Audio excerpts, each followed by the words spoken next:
Good evening, everyone, and welcome to our How to Repair Pendulum Clocks live stream, which is brought this week from York in England. And hi, Franklin. Good to see you. I'm afraid I can't type this week either because we can't type. No support. It looks like Team Open Clock Club have finally deserted us altogether. But anyway, there you go. We'll have to just make our own fun, as they say. Oh, turn that off. I can. Wow. Norfolk and Devon. Oh, we're a truly international bunch. Well, you'll be delighted to know, like the most exciting thing ever, Cardiff. That we're doing exactly the same thing we were last week. So we've made zero progress. And in fact, the little thing that we made last week, which is here, wasn't quite right. So in the best, let me get my screen.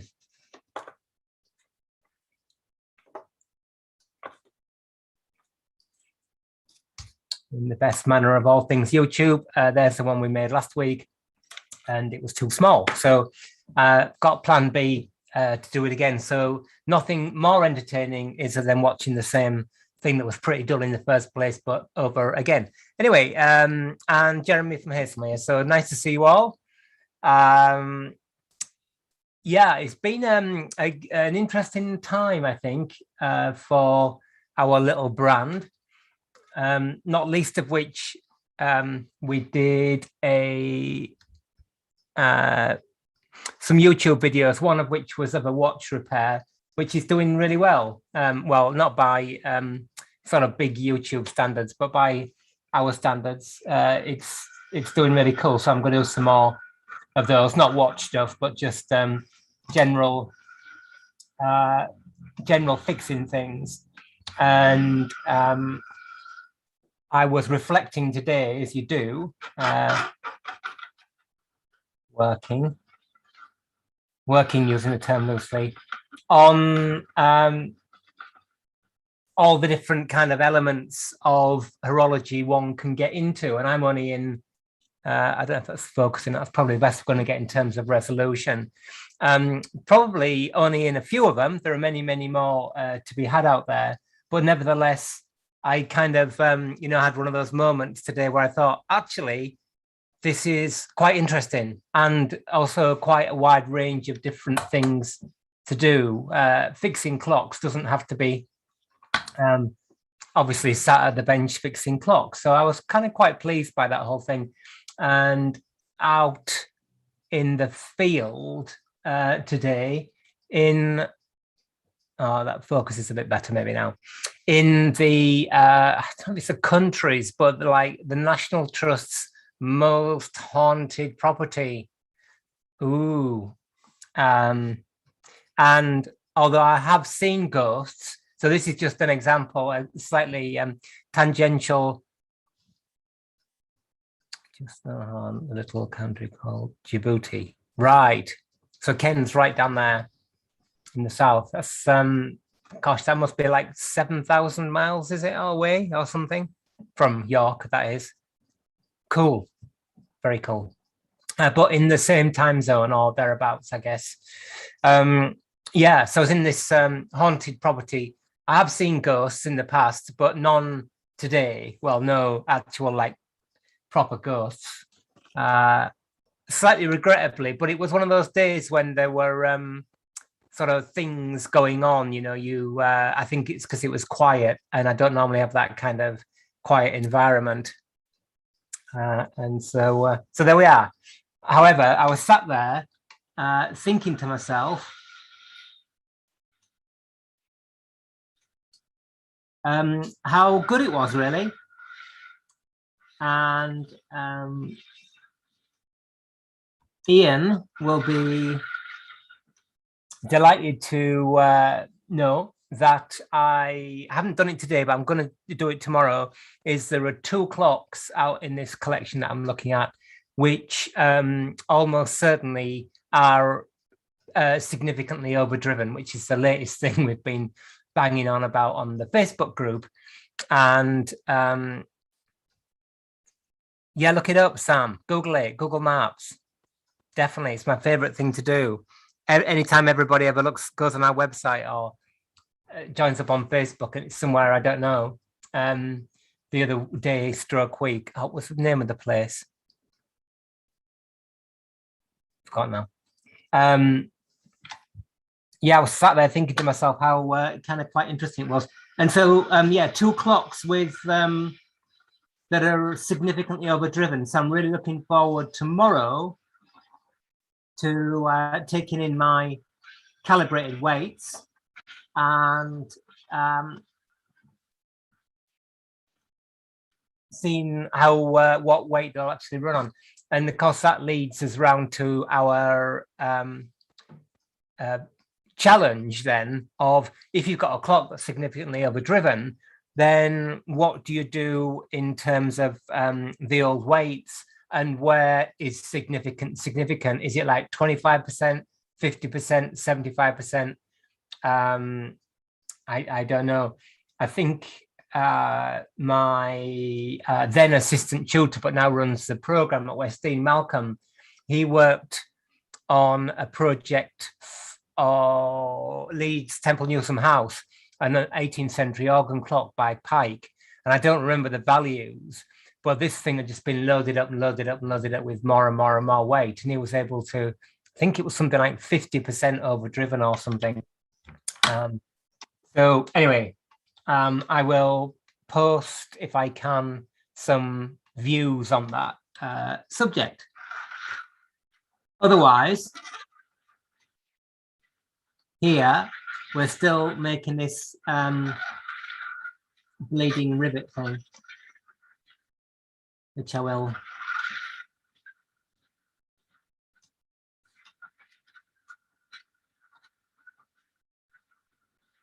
get done maybe before Christmas.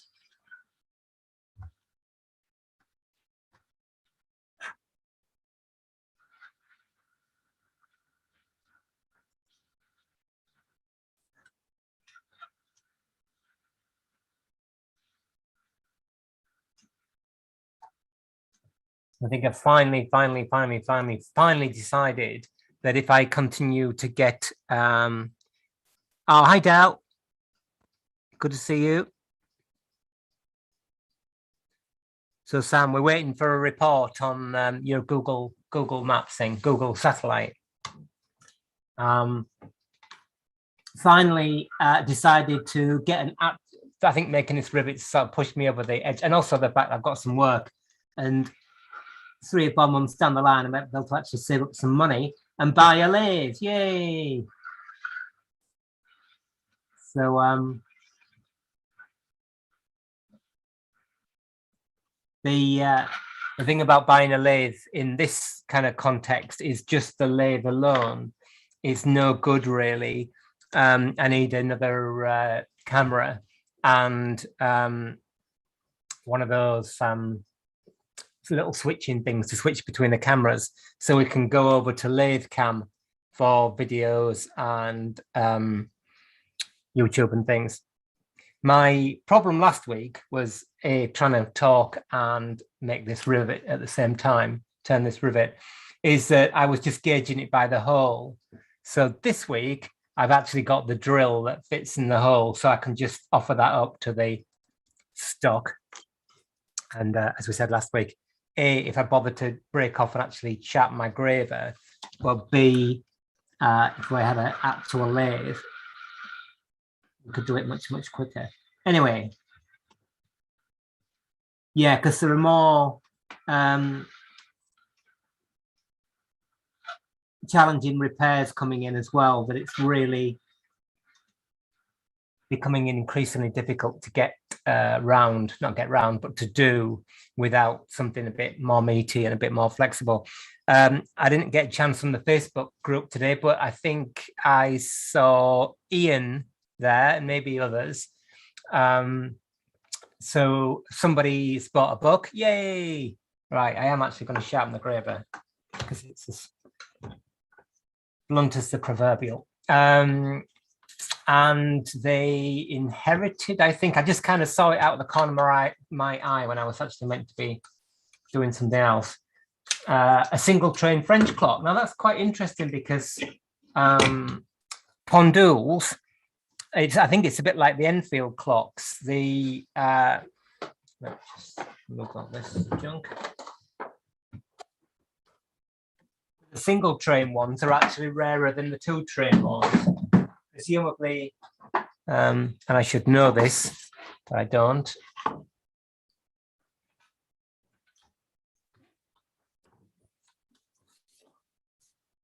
When those clocks were made, focus, thank you. By the time you'd made the case, done the marketing, got the materials, made a spring, made a movement, it wasn't a whole lot more money. I don't know. It'd be interesting to see what the retail of those clocks was. I could probably find a catalogue somewhere. But you see, I don't know, on eBay with Enfields, like about 20 to 1 or something. So very few single trains compared to two train clocks. So for beginners and people who haven't seen this before, ooh, nice. Slightly jealous of Sam being able to look at Google. I don't think I could look at another screen. Looking at 2 at once, looking at 3 at once, in fact, is challenging enough.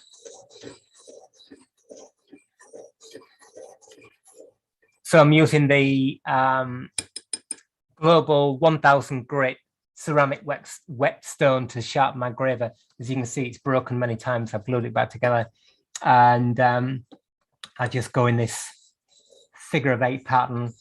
And you can, this is a big old graver, so it's quite easy to keep it reasonably flat.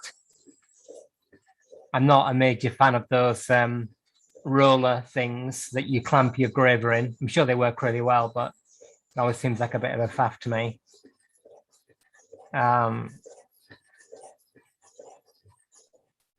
And I think this actually needs hardening. I'm not going to do it now. So once you've sharpened it like that, then just draw away from the point just to deburr on both sides.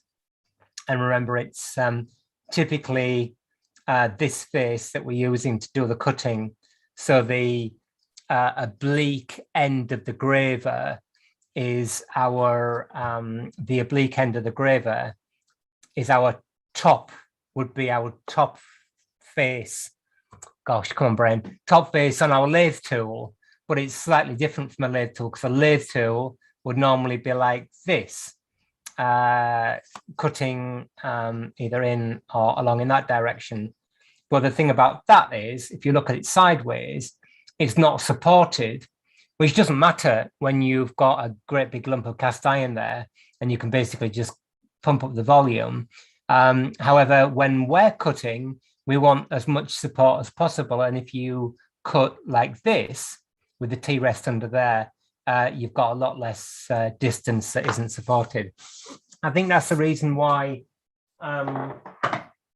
it works better that way around. And also, if you have the graver like this with a flat on, the long flat on top, your wrist has got to be quite high. So as soon as you turn it around like that, you can drop your wrist right down, which is much more comfortable. I don't know if anybody's ever actually thought about that. I can't remember which book it is, but it might be Rawlings that talks about using the graver the so-called right way up. And of course, there is no right or wrong way to hold your graver, but I always use it like that. And it gives you a lot of flexibility. Yeah, maybe that's it. If it was like that, you'd have to hold your wrist really high in order to get that kind of rake. Right. Okay, back to turning. Trying to put off actually doing it. That's my little drill gone. Oh dear, no sound.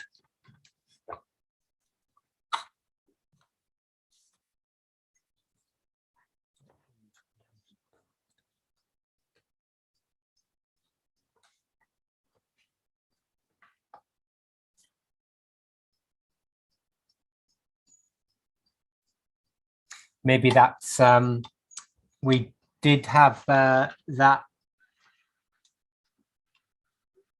slightly embarrassing situation with the old Swan broadcast thing where there was no sound, and the people doing the film had a really good setup. They were absolutely brilliant, but of course, in the heat of the moment, we presumed, or I presumed, or they presumed, that it was something to do with at their end, but they just tested it about 20 minutes before. And in fact, it was Zoom. Zoom had quite a few outages, and what we should have done is turned the whole Zoom thing off and back on again. So, okay, Sam has probably got, I don't know, my kids, well, one of them now that lives in the sticks, was bragging the other day that they've got fiber. So it's like they're in the countryside. So good for them. We don't here.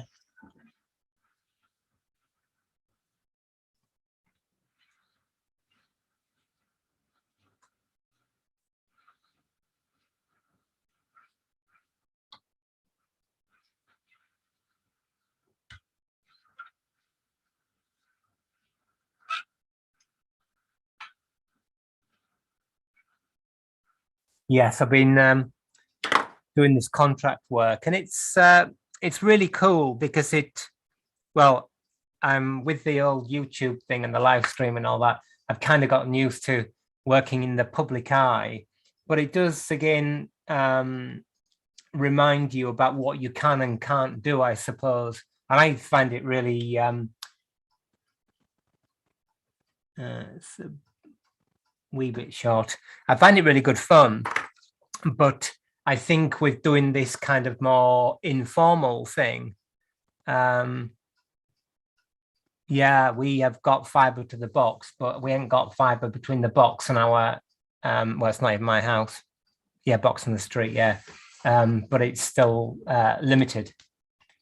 Although saying that, I mean, I can't complain. I'm broadcasting from my own spare bedroom around the world to South Africa, so no complaints really.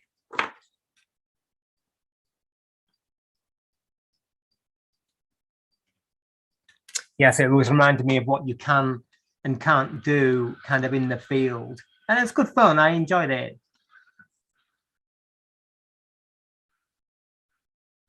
Although quite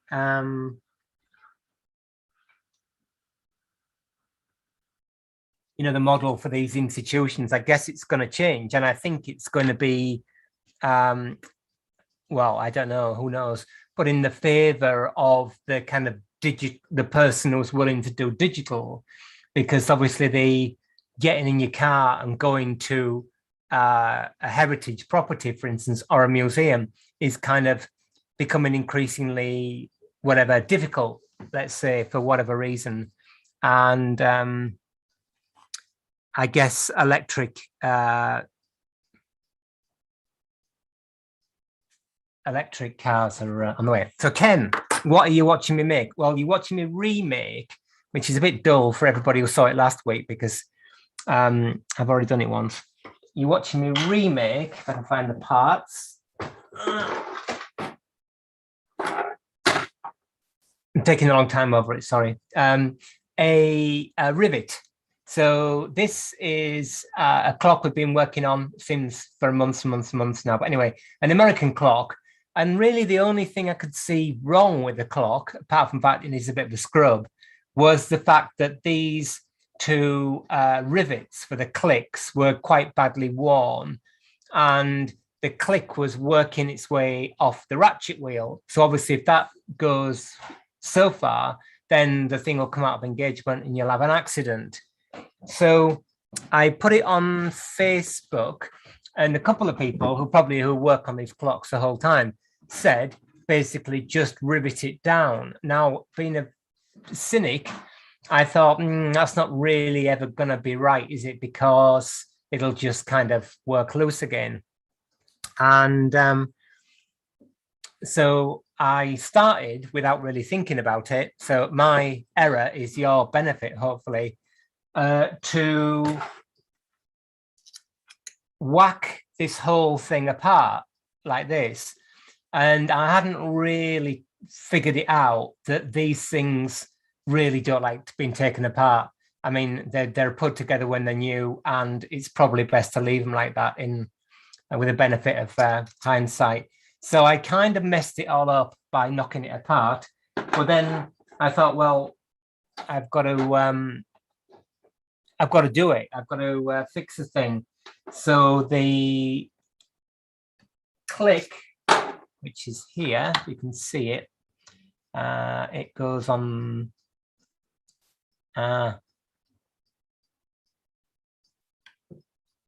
Squidgy fingers in the way. It goes on there. There's a hole. Was held on with a little rivet, and I thought if I make this rivet, because I need to remake it anyway, because I messed it all up. So I thought, well, if I make this rivet bigger, it'll give the click a whole lot more stability. And in fact, I thought, if I can bear it, what I might also do, there's a washer, kind of domed washer here to keep the whole thing stable. I thought if I make another piece of material that comes all the way up here, like a, well, not like a disc of material, then that also will keep it stable. So long answer to your question, I'm making a new rivet for that, but with a much wider diameter head. I did make one last week, but it was too small. It was too floppy in the hole, so I've chucked it away. I haven't chucked it away, but I'm making a new one, albeit rather painfully slowly. But anyway, the secret is to, when I get to the point where it's nearly too small, not to make it too small, I suppose.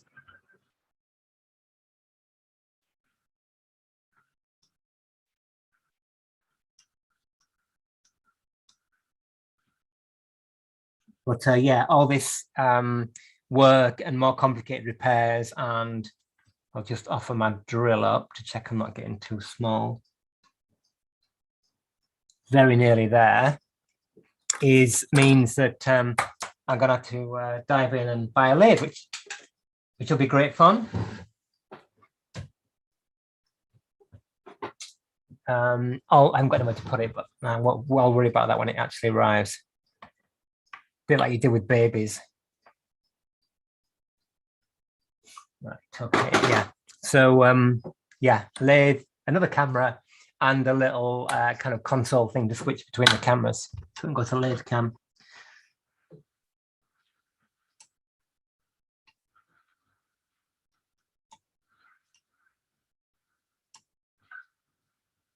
Right, so we're nearly there on size.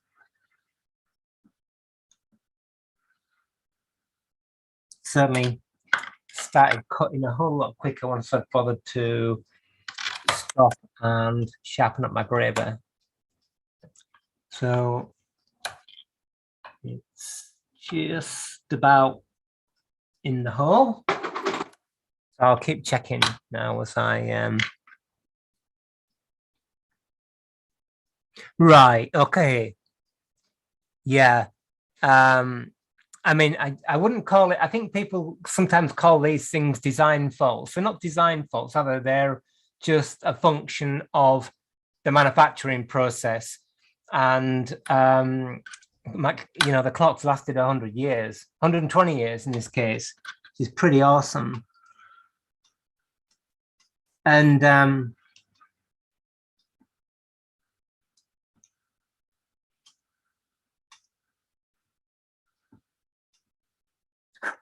one of the questions we're asking last week, of course, which is one of our all-time top questions, is should we, if we're doing a repair, improve a thing and change it? If we, well, it depends what you mean by improve it, of course, but should we, if we've got the capability to actually make it stronger, make it last longer, and so on, or should we live with relative kind of weaknesses in the design? I don't know the answer to that.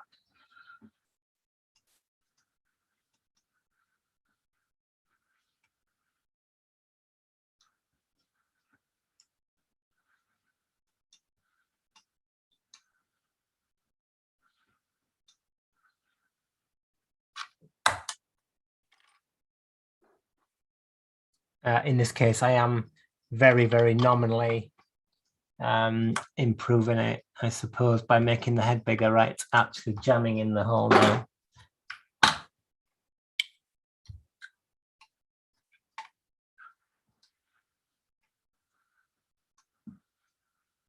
Which is what we want.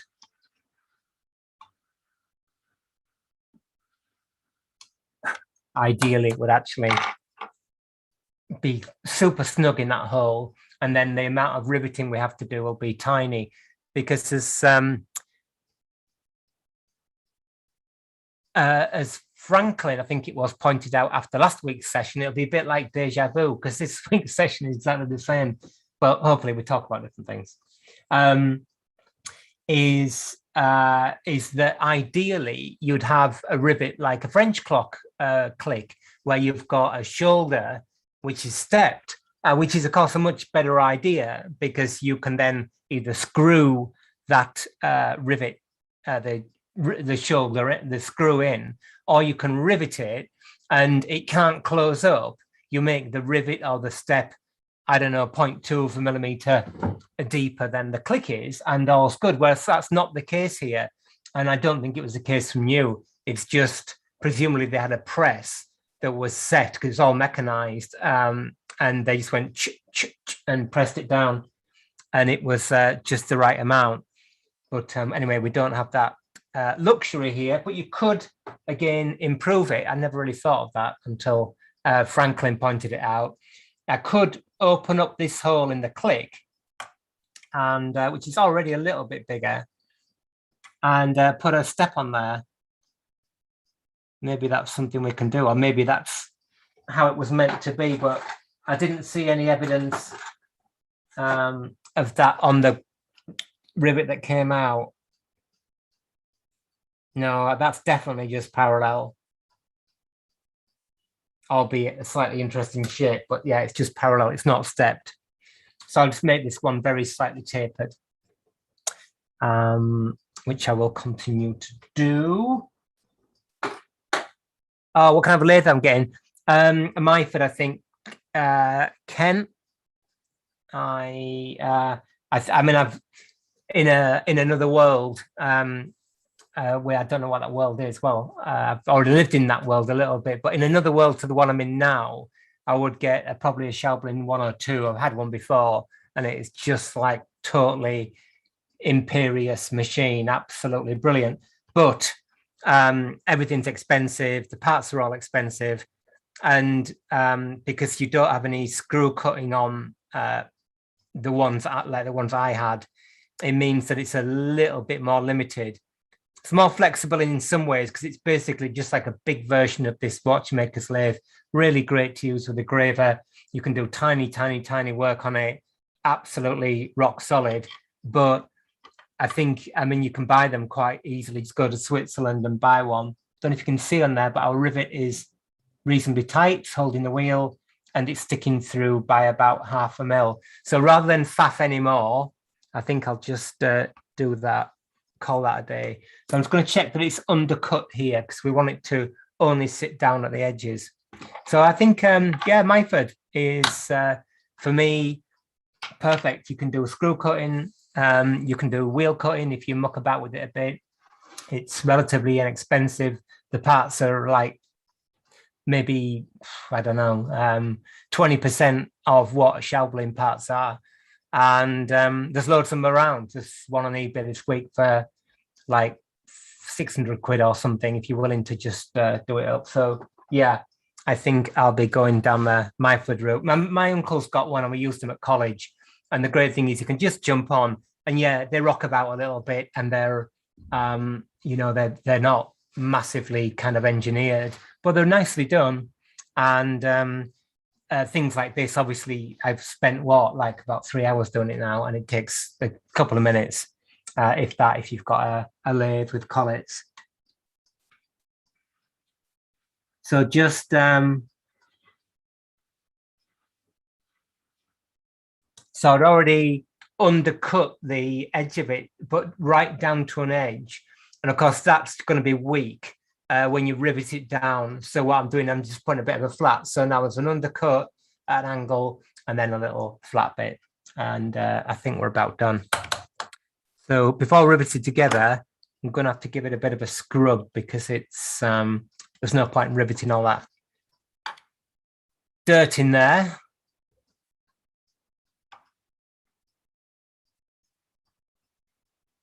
So there's actually quite a lot sticking through there now. There's about a good 0.5 mil, maybe actually a little bit more. Cool. Right. So let's just cut it off.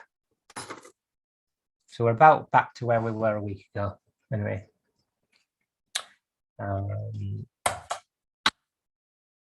So again, like last week, so yeah, I'm just going to make a little mark and just cut in with my graver as much as I can.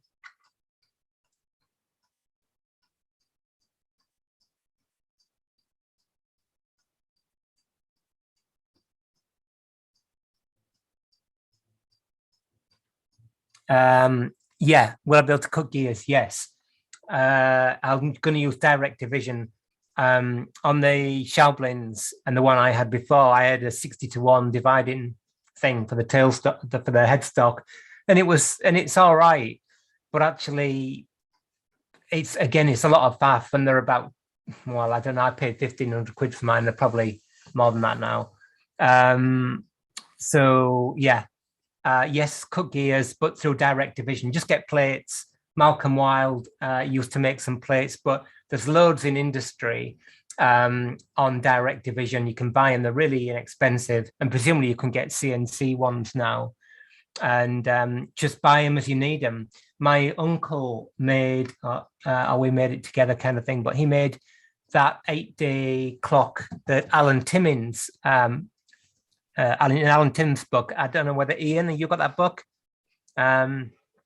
I used to know, well, I didn't know him, but I went to the BHI when Alan Timmins was still alive.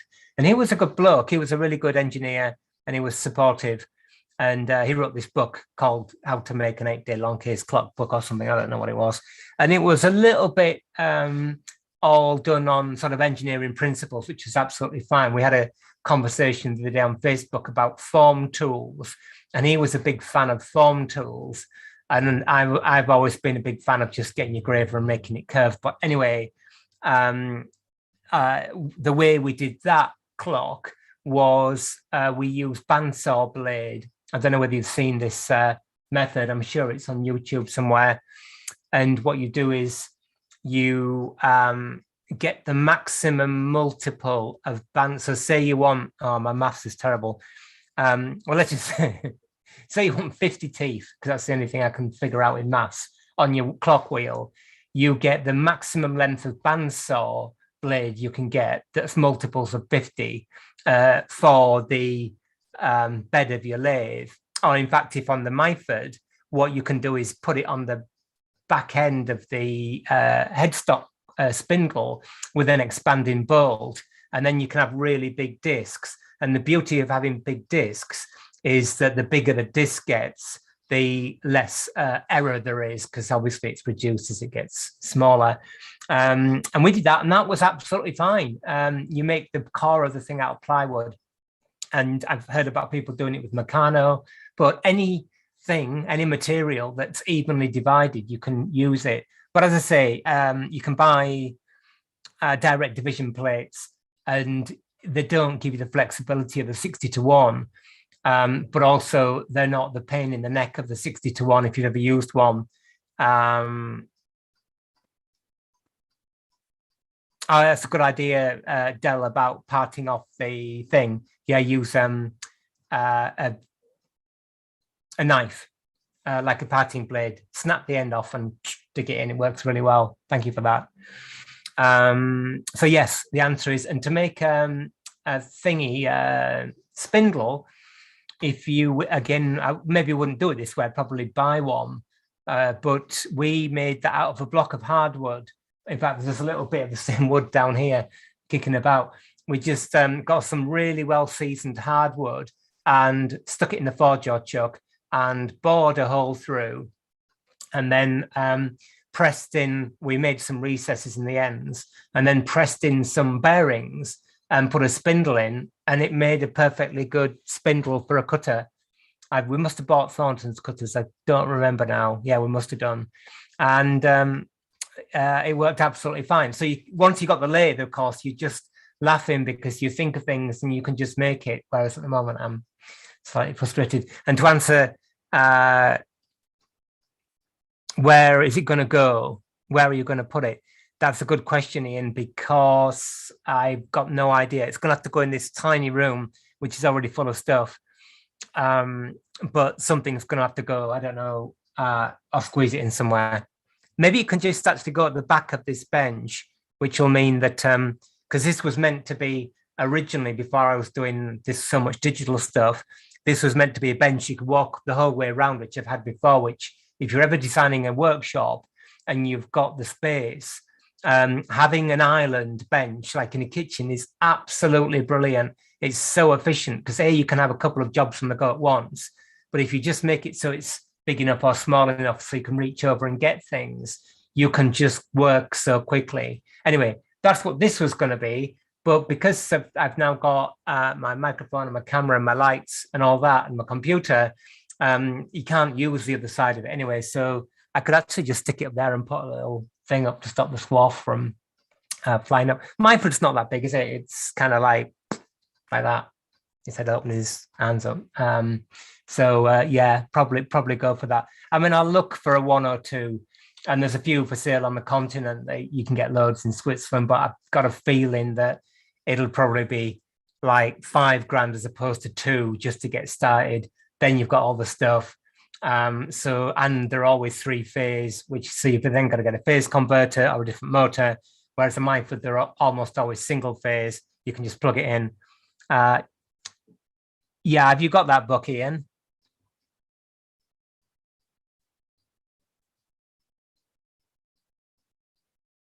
Yeah.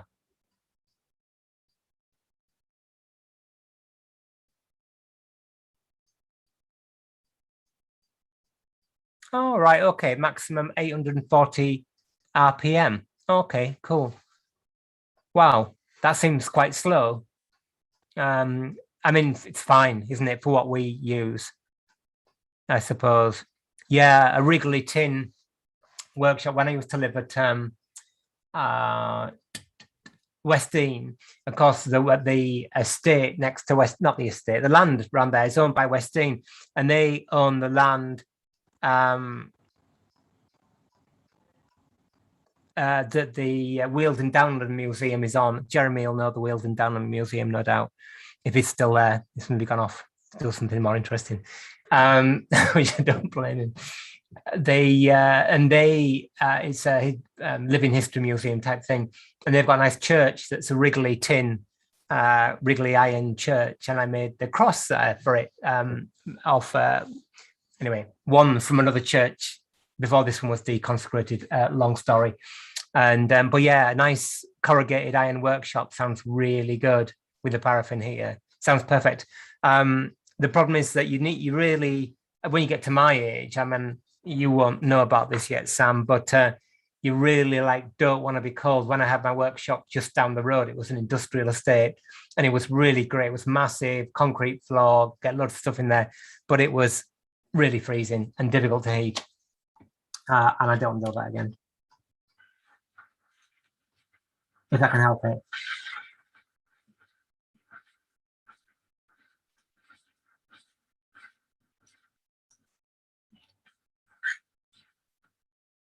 And of course, the other inevitability, I was thinking today really about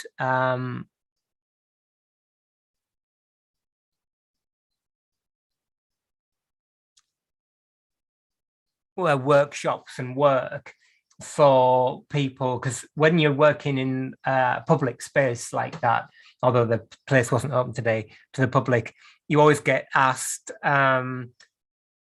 why aren't there loads of people doing this? To which I don't know what the answer is. And B, how did you get started and all that kind of stuff, which is all good fun. And of course, inevitably you get to that point. You know, I'm super lucky at the moment working from home, but I'm thinking really need a workshop, need a workspace. But then of course, you've got to make lots of hard decisions about things where you want to spend your time. And things like, well, this, for instance, which is really great and good fun and is some kind of social enterprise. Tin Tabernacle, that's it. That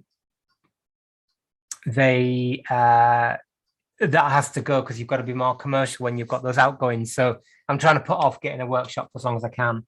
But a lathe is definitely on the horizon.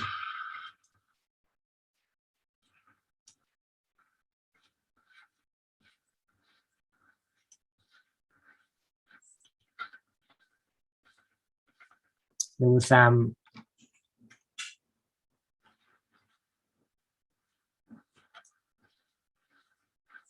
yeah, it's amazing what you can do in this sort of like a kitchen table horology working on site.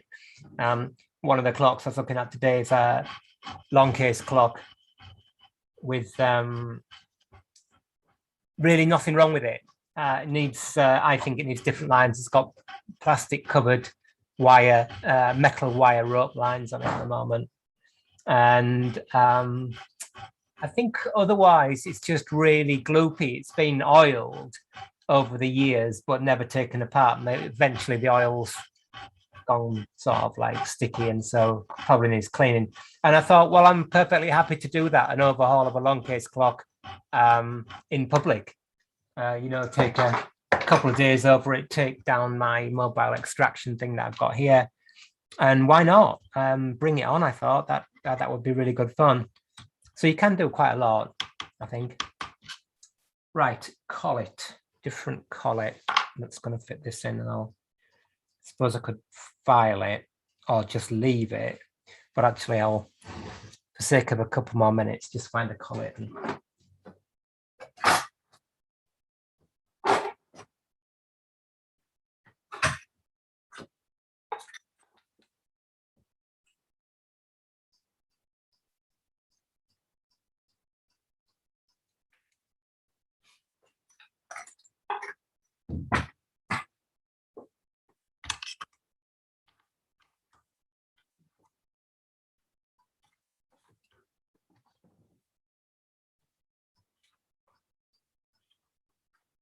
nice. Good old watchmaker's lathe, the total joy.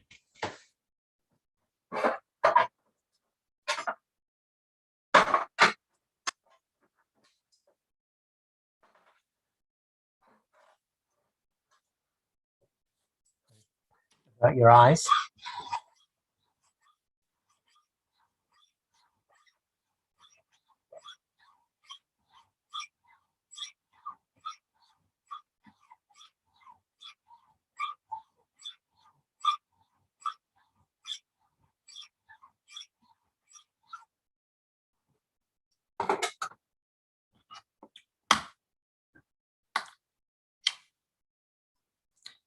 So I'll just finish with the graver and then we'll be done, and we'll do a bit of cleaning, then rub it together, see if it works, and then think about what's next. I haven't actually gotten that far. I don't think anything else, lots of cleaning, I think.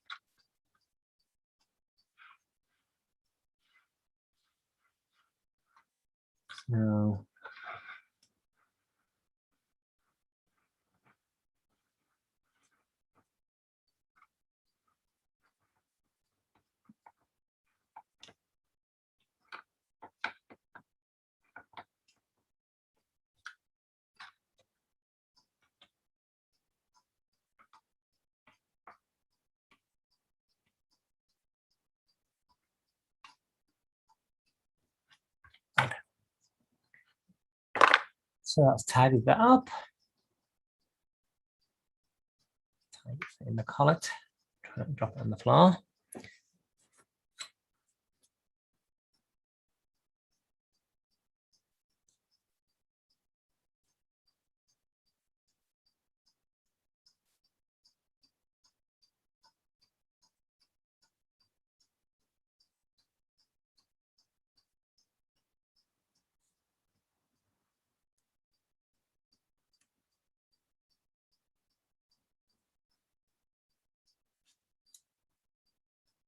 Right, so fitted it together. It's a bit chunky. I'm going to just take it down a little bit more because I don't particularly like it stuck up like that. But yeah, the on the Myford front, I find the thing that I used quite regularly, which really surprised me, and I was thinking of a project where I'd need it again, is the gap bed. I always found the gap bed incredibly useful. I don't know whether they all have them or whether that's like not an extra, because there's less stuff there, not more stuff there.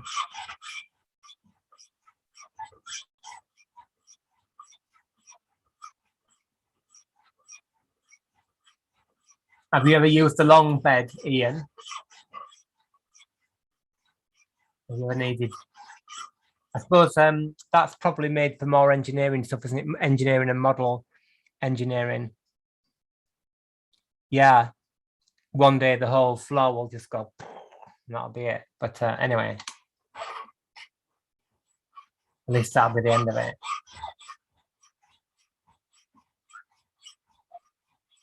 This house used to be a tinsmith's house, according to Team Open Clock Club. So I always think of the old tinsmith looking over my shoulder and pulling a face at all the rubbishy work that I do.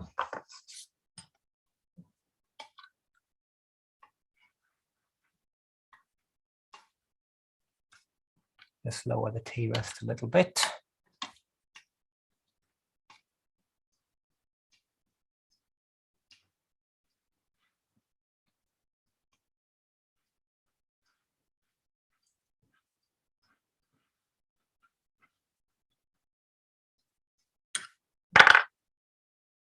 Something not quite right there. Let's try this. That's not going to be any better either. Oh, well, let's stick with the filing.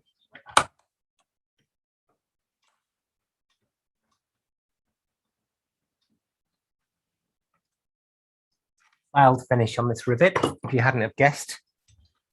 And I'll just pop it out a little bit just to finish around the back. So when I've turned the edge, I don't want there to be a burr on there in case that prevents it from riveting down properly. So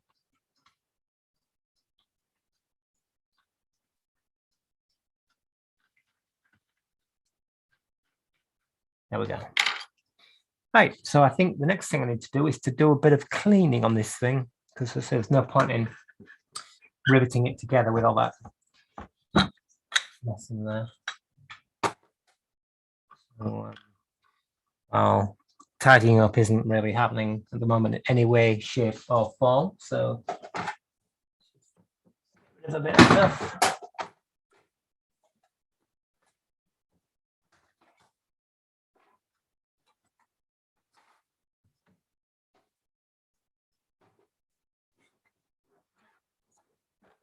Might as well clean them both at once, I suppose. Okay.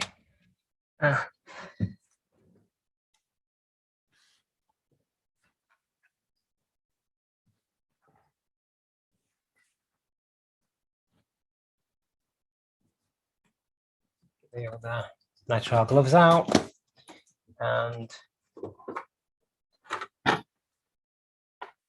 everybody's favorite subject, cleaning. The arbor actually wants a bit more attention as well, but I don't actually have to finish that yet. What I'm going to do before I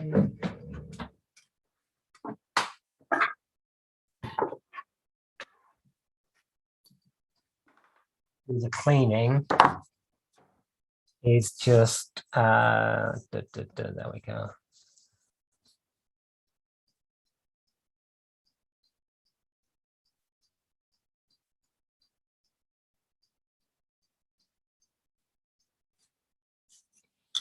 Knock down, you can see that the square is actually nearly round. The key's been a poor fit. Probably these things weren't that square though when they were new, I guess, but you know, I'm just going to knock those burrs down a little bit. So I use my thumb to stop it actually hitting the arbor.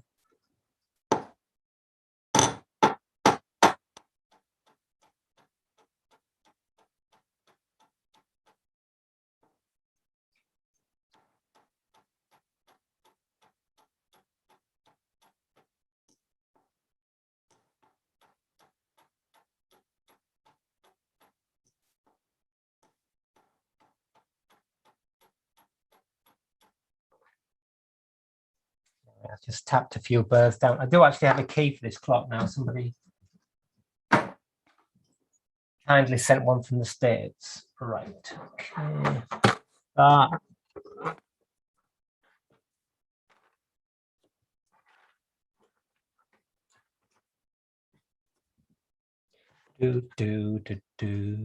Right. Okay. I'm going to put the extractor on and do something else which I've forgotten. Maybe look for the things that I'm going to clean with would be useful.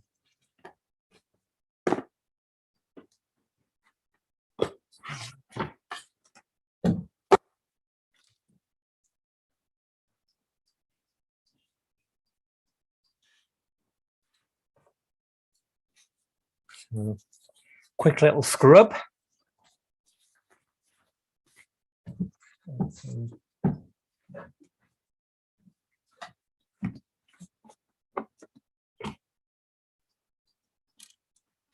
Paraffin. Put the extractor on. So sorry about the noise.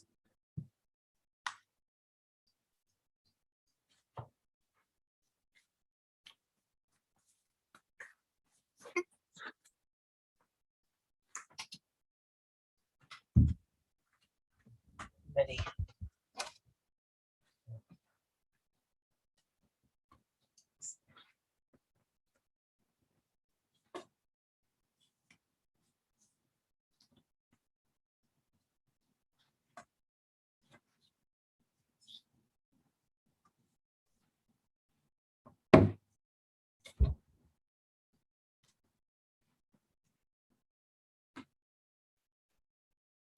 It's meant to all fit together beautifully. Right.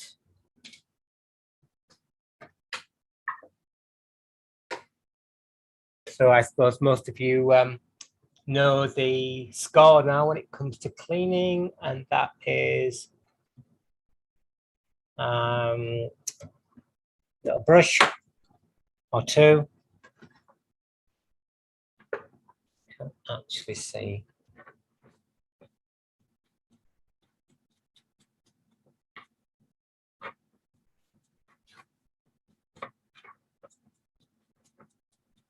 Just to loosen up a bit of dirt.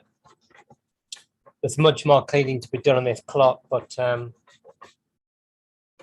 maybe not today.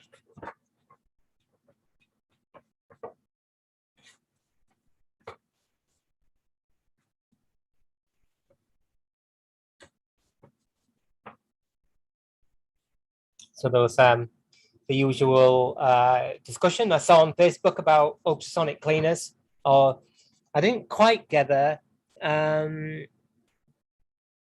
What noise? Oh, it's funny. It's quite noisy. Oh, was that a joke? Yeah, what noise? Or not? I don't know. The extractor is quite noisy.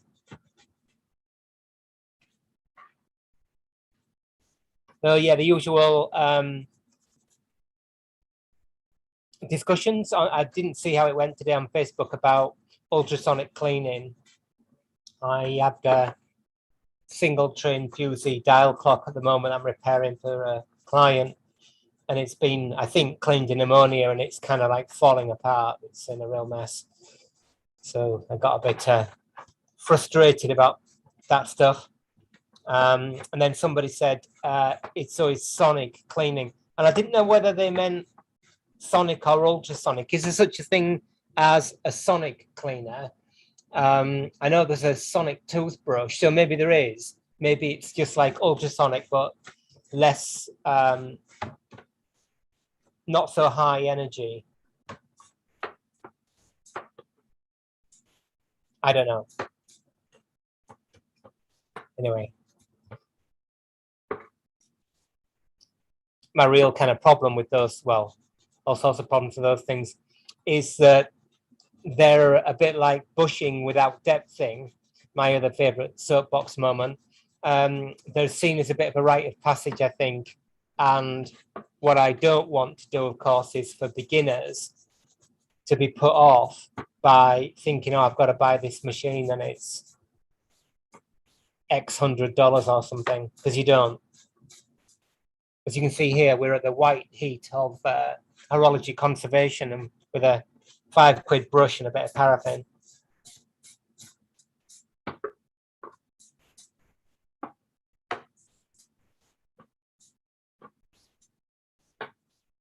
It was quite nice actually, because I saw a Instagram post by a dealer the other day, somebody I know reasonably well and respect a lot, and they showed a picture of a clock by George Graham that they cleaned like this basically, and they were saying what lovely patina it had and all that kind of stuff, which was nice to see. Only take 20 years.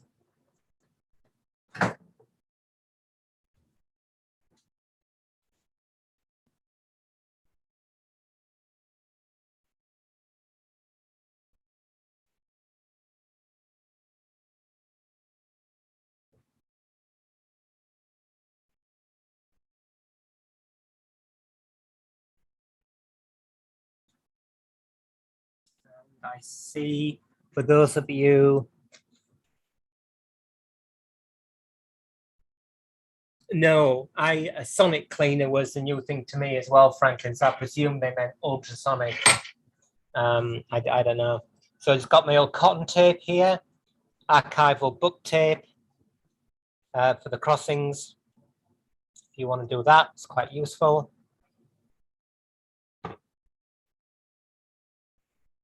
Of course, we've got the click spring in the way here, so it makes life a little bit more difficult.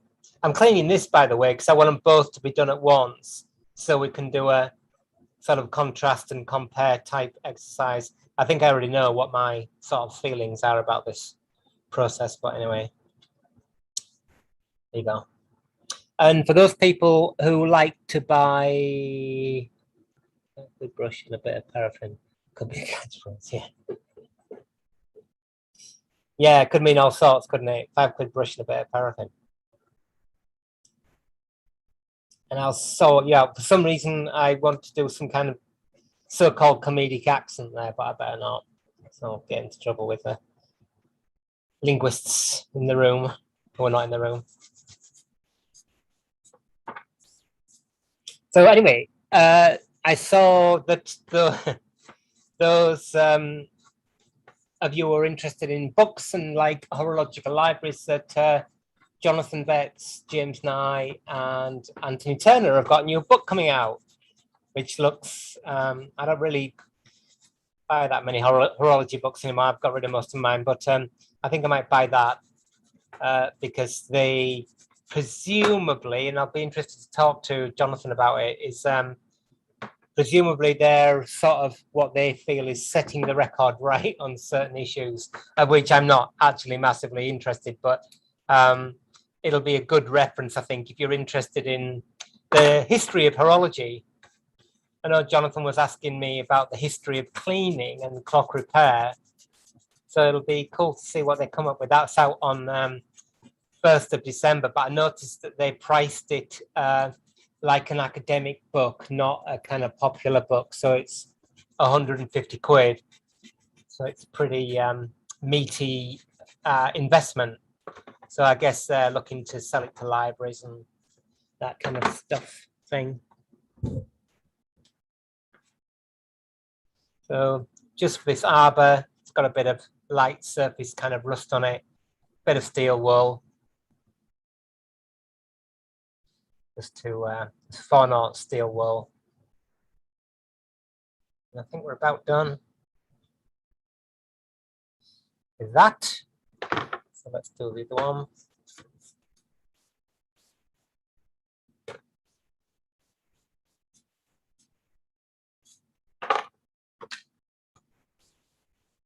So the only advantage I can think of actually taking this thing apart is the fact that we can clean it. It's interesting, this ratchet wheel appears to have been plated at some time. If you can see that kind of silvery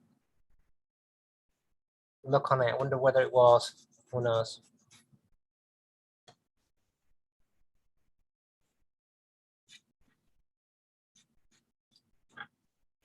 normally I'd clean, wash once and then do it again, a rinse. Depends how kind of dirty it is. In this case, not massively motivated by cleaning it. Slightly can't remember quite where we started with this clock in the first place. Other than it's good fun doing it, of course, but I think it was just something very different from the long case clock that we've done before.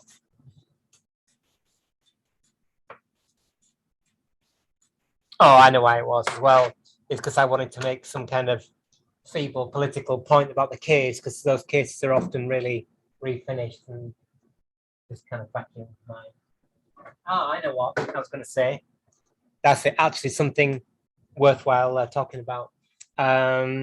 This used it today, like one of the most useful things you can get.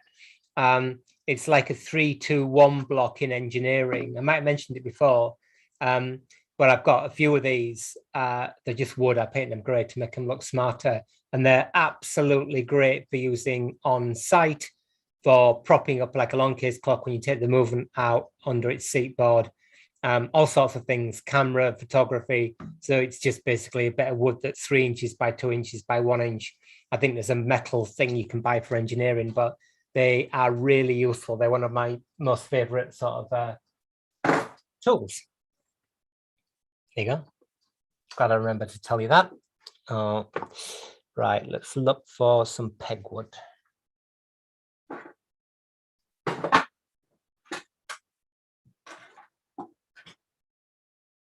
Look at that. Homemade pegwood. Perfect. Look at that. How good is that? Everyone loves free pegwood.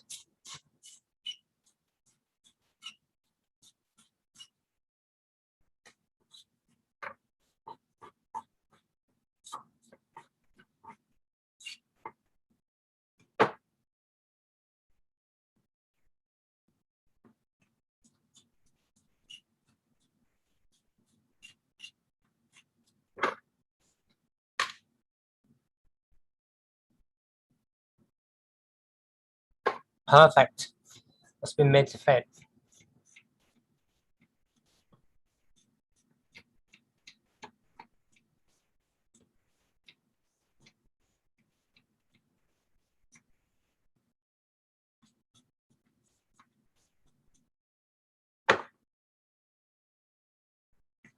Too good a fit.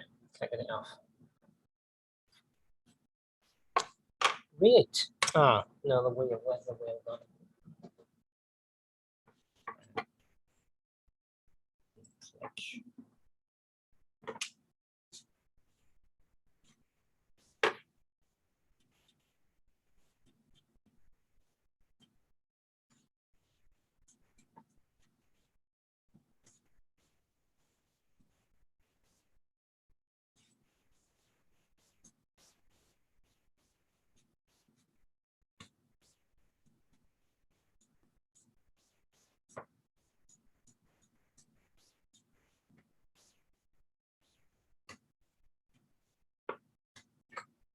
This is the so-called meditative part of clock repair.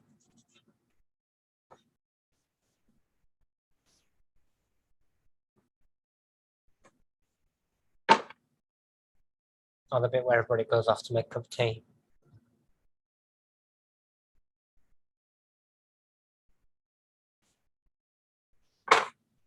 Good.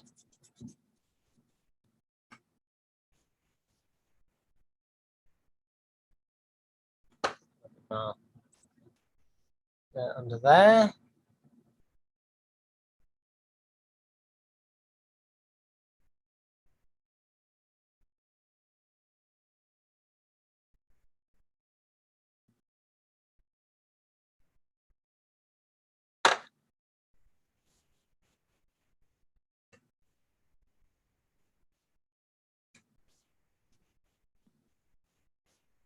Yeah, if I see Andrew Lloyd Webber and Tim Rice, Tim Rice, new stage musical called 5 Quid Brush and a Bit of Paraffin. I'll know where that's come from. Sam sold my rights, my IP. Can you imagine it now on the West End? Again, I'm regrettably unable to try any embarrassing so-called regional accents, but anyway.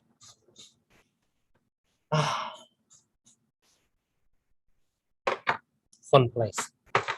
Okay. I'm joking. Right.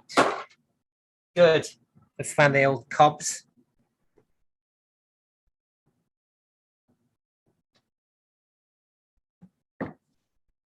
Which haven't been in the oven because I didn't work. But...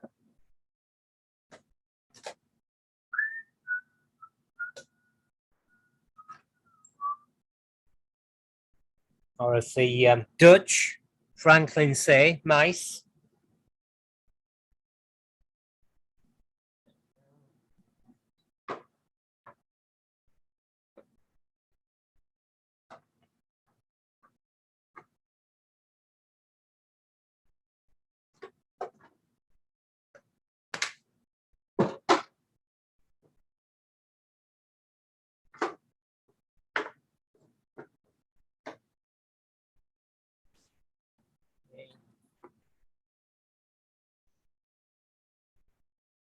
Clean brush, bit of chalk.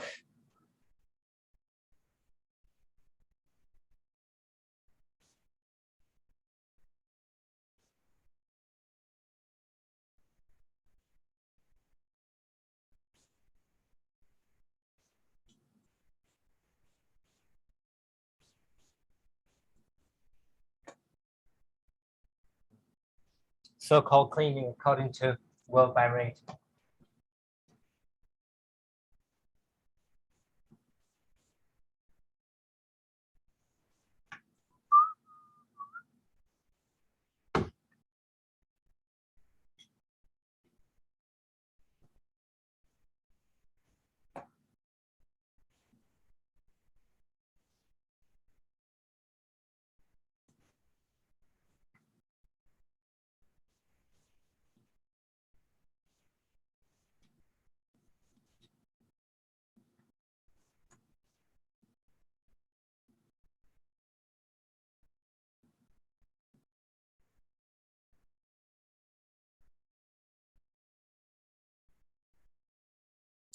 Now that's actually worked really well, tightening up that rivet on there. So I think the other is all in vain. But anyway, it's nearly done now.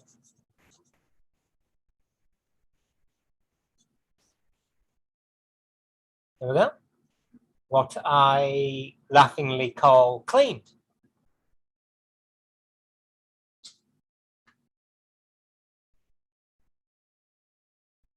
My sieves are in use, unfortunately. I've got a sieve with 2mm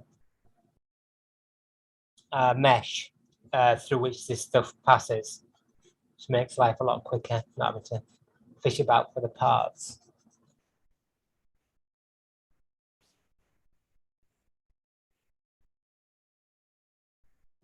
What parts?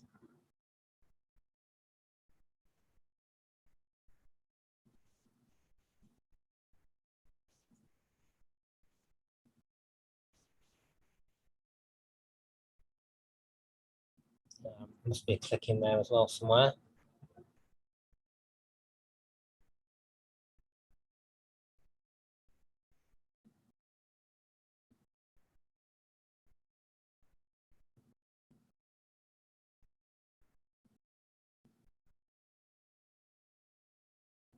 Maybe I just rather casually just chucked it.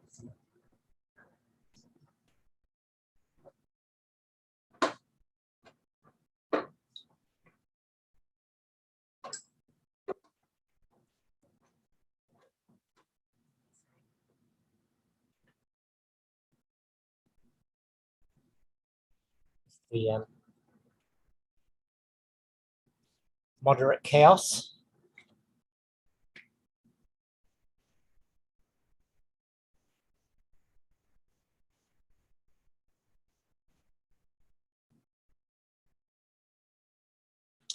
Good question. No, it's a good question with the chalk, Andrew.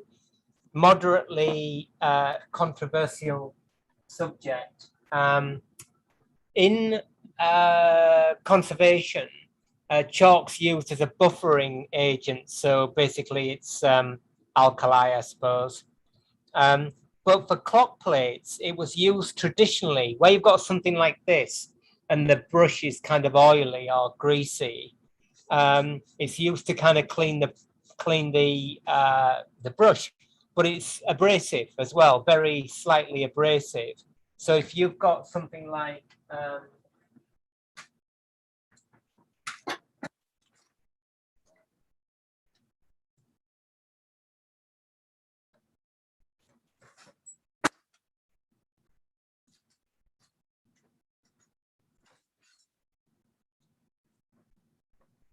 say we just cleaned this clock plate here, for instance, and it's got that sort of residue on it, what you find with the chalk is that it just very slightly sort of burnishes the plate and it gets rid of that residue.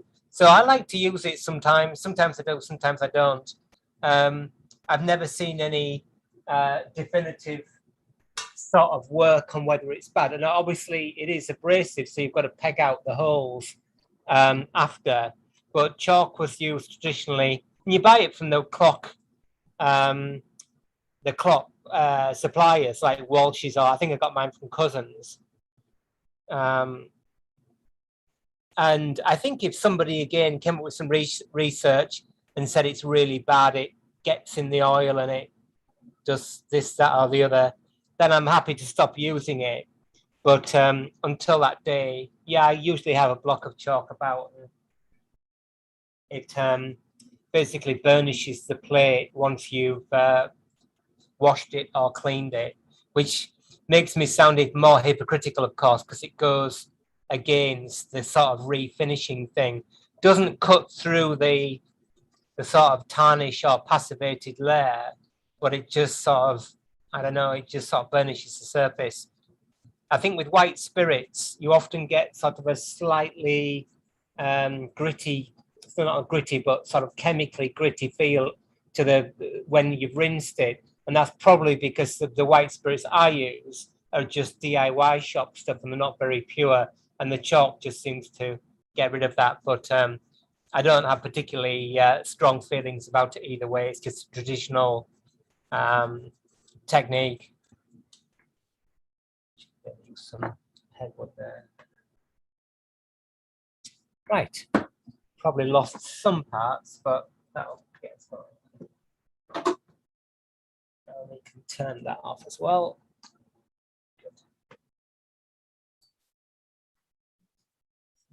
Just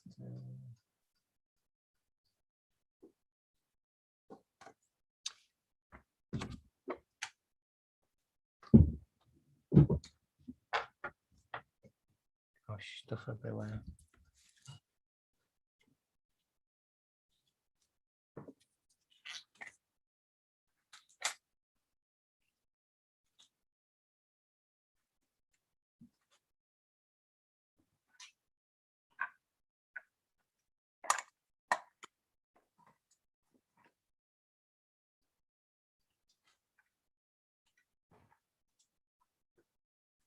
Mm.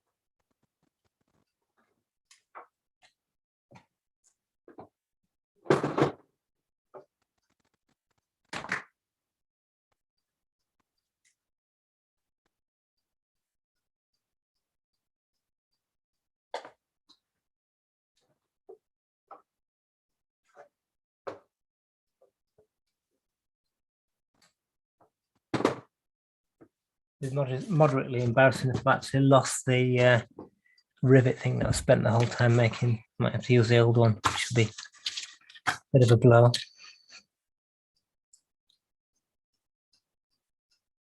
Yeah.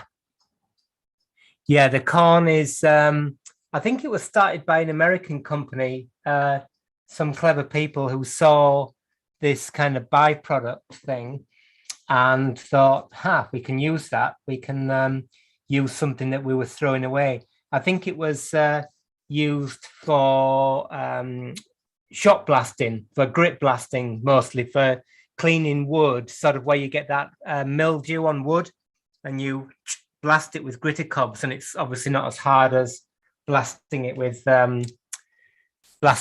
something like aluminium oxide. Right, he said, looking for the thing that I've just made.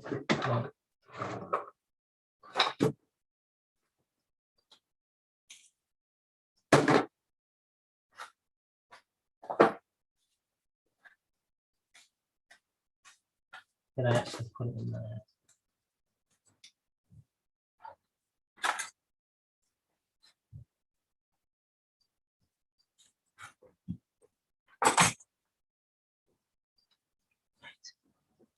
Still in the lathe collet. So might as well rivet it on, I suppose. Excuse fingers. I suppose the only other thing I could do, but I'm not going to do it, is to annihilate. But I'm not going to do that. I'm just going to go completely bonkers and rivet it on. So there's there's probably too much at the back, I would say. There's probably about 3/4 of a mil. Measure up.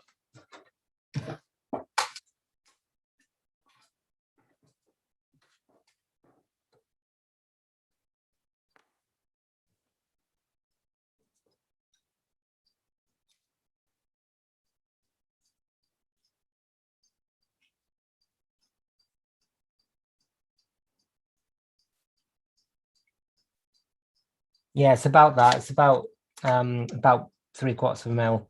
So I'm going to risk it, I think, and just rivet it like that. Sorry, I put it where you can see the camera. It actually looks quite good and quite stable. There again, it should. It's taken us about 6 hours to make it.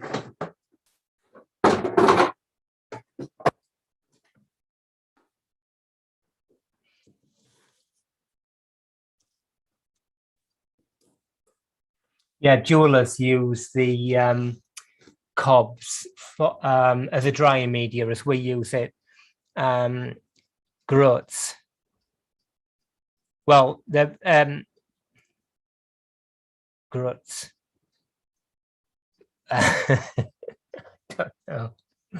In Dutch, you call it mice. I make mice. It's the middle of the cobs. There's a really good video of some American guy who actually make that brand, Grit O Cobs with a K, and he looks very happy with himself, and quite right too. Coming up with such a good idea. The only thing I would say about it is that if you've got any new material or material that's been refinished, don't leave it in there. Have that stuff kind of warmed up in a drying oven if you've got it, and then kind of take it out straight away, because it will tarnish work. It's not massively good from a kind of preservation perspective. Right, just looking for my lovely little riveting hammer that I had only minutes ago. Can't be far, can it?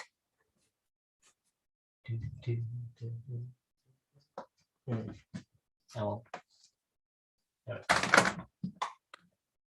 Hiding under the cobs. So this is a trick, isn't it? Is to rivet this so it's tight enough so it doesn't flop over, but it's loose enough so it doesn't stick as well. I think it's going to be all right. Anyway, only one way to find out.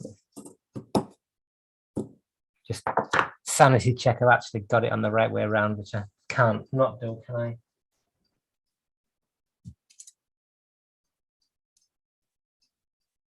It's the opposite way to the other one. Yeah. Yeah, that would be even more embarrassing if I riveted it on inside out.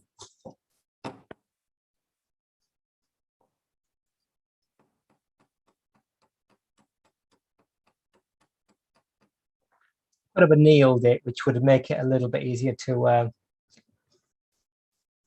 fall over, rivet over.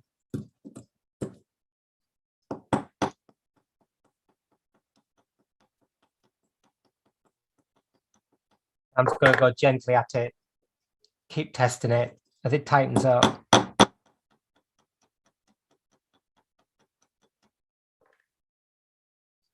I just want to get it to the point where it's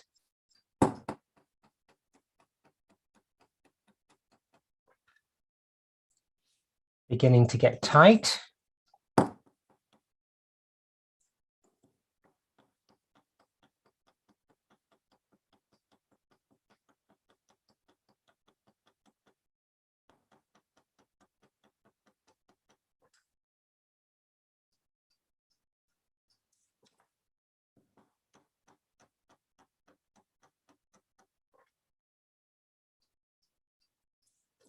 Look at that.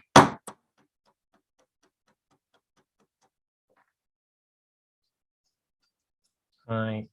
So this is where good is the enemy of great, I think. I'm sure I'm going to whack it in a minute and it's going to be, yeah, tight. Right. Okay, so it's right on the cusp now of being tight. It's actually touching there, but there's still enough spring in it there for it to do its job. So quite happy with that. It's just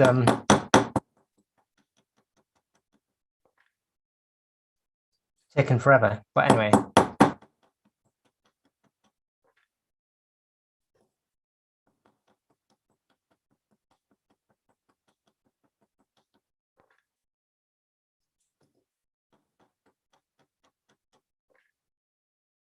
Right, that really is as far as I dare take it. So yeah, that's quite cool.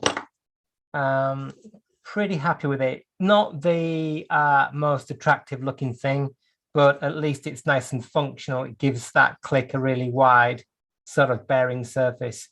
So next thing I need to do is to make, because I've already taken this apart on the other wheel, another washer like that, but that is actually wider, that comes all the way out here. So I want a bit of thin material.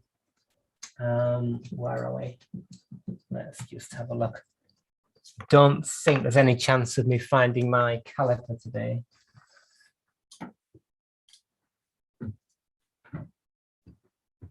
There you go.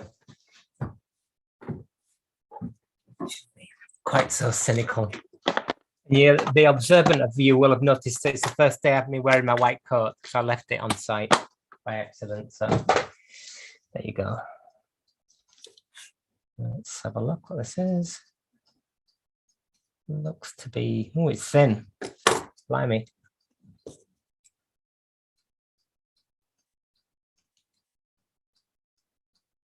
Gosh, it's only about 0.5 mil. The one that's there.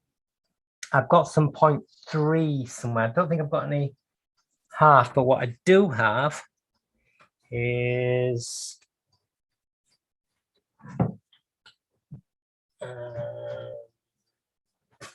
gosh, right. So I've got 1 millimeter in CZ108, which is a bit chunky, unnecessarily so. And then I've got 0.7 in stainless steel, which should be a bit wacky. Yeah, I don't know about that. That's going to be a bit odd and difficult to work with. Although actually steel and brass together is maybe not such a bad idea. Somewhere I've got some 0.3 millimeter brass.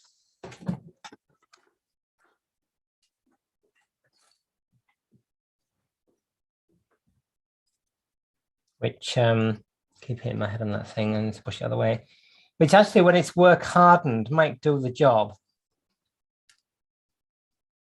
Because it's only going to sort of bridge that gap there between the back of this washer and the radius where that rivet is there. So it's going to come around here just to, as an experiment, really, as I've got the thing in bits. So yeah, I might do that.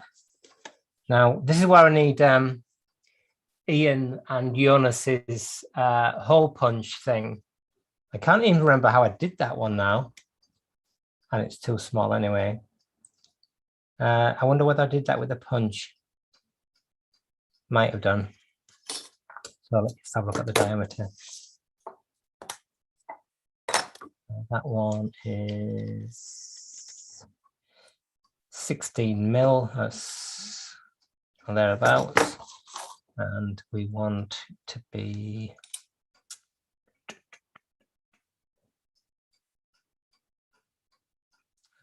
work it out. It's about 1/2 inch radius. So let's just measure that. That's 9.3 to 9.3, so that's 4.5, 4.65. So it's 18.5 less 4.65. That's 14 mil.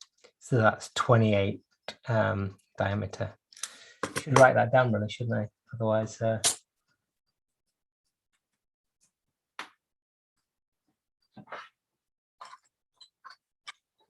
forget. Good. Is that sanity check? No.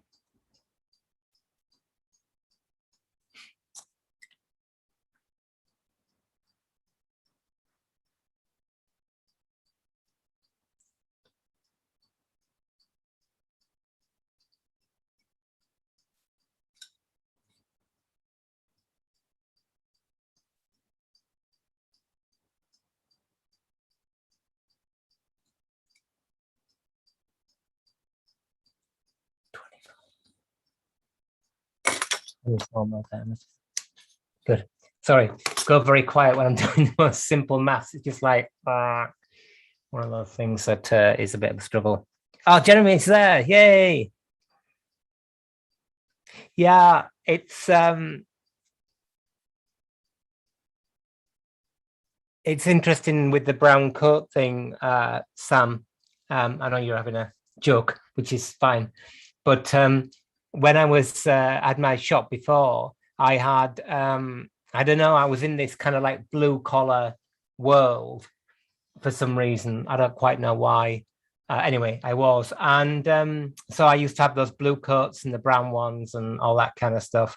And I really was like rocking the I'm a clockmaker, you know, type person.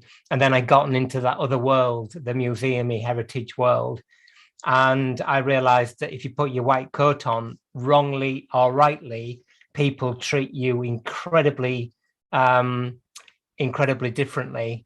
And also you can get away with murder. So white coat all the way for me. Although when we did the swan thing, it's quite interesting. Well, it's not a surprise, well, no surprise whatsoever, is that the other, well, the three of the people there, and then yeah, there were three of the people there plus David Rooney and Seth Kennedy. So the three younger or early career professionals, as we call them now, they were given the option of wearing a lab coat because I didn't want it to look hierarchical, and they were cool about it, but they said we don't even own one. So maybe it's just again, that too is something that's going to sort of die out, I guess. I've always worn one in the workshop or studio, as we call it. Anyway, good. I'm not quite sure what we've learned today, if anything, but thank you for your company. I think the best thing, the most useful thing anyway, is lost it.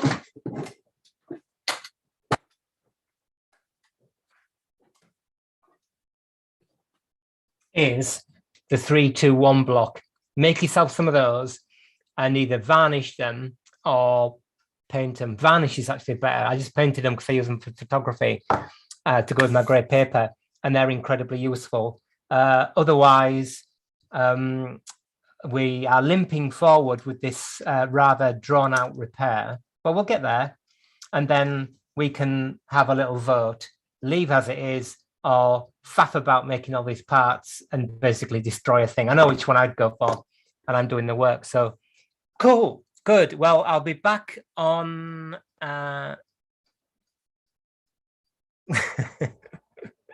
Yeah, they didn't mean that kind of butcher though, Sam. They meant the other kind of butcher. It's funny, that is a whole conversation there, isn't it, about how you're perceived when it's I mean, if you look at our Facebook group, for instance, which is Clocks People, I haven't actually looked at the numbers, but it's probably more than 90% male, I guess. And that's, I haven't actively encouraged or discouraged that. It's just anybody can join, and everybody who wants to join, I admit them. And then when you look at the other world that I'm in, which is the conservation world, which is the same thing as far as I'm concerned, it's probably the same 90% women on things like LinkedIn, female. So, and you're basically doing the same, if we had this conversation about the clocks, then the conversation at the clocks from a conservation perspective, you'd have two completely different audiences looking at the same thing. So that's quite cool. Anyway, thank you for your company. It's good seeing work on the techniques you use, also picking up knowledge in general. Brilliant. Good. Okay. Well, thank you, Andrew. That's very kind. And a bit stretched out this next couple of days, but we're back on Facebook on the weekend to catch up there with correspondence and what have you. Let people in if there's anybody there waiting. And it's oiling, isn't it? Everybody's favorite subject next to cleaning on Saturday for Open Clock Club. So please join us then if you can at 1800 hours British summertime. Is it still? Yeah, clocks haven't changed yet, have they? But that must be happening soon, like this weekend, is it? Who knows? Anyway, thanks very much. And we will see you on Saturday on Facebook. And if not, we'll be back next Thursday. I think I'm around. If not, I'll let you know for the next installation of getting this American clock actually over the finish line. So thanks very much. Thanks for your support, and we will see you soon. Bye for now.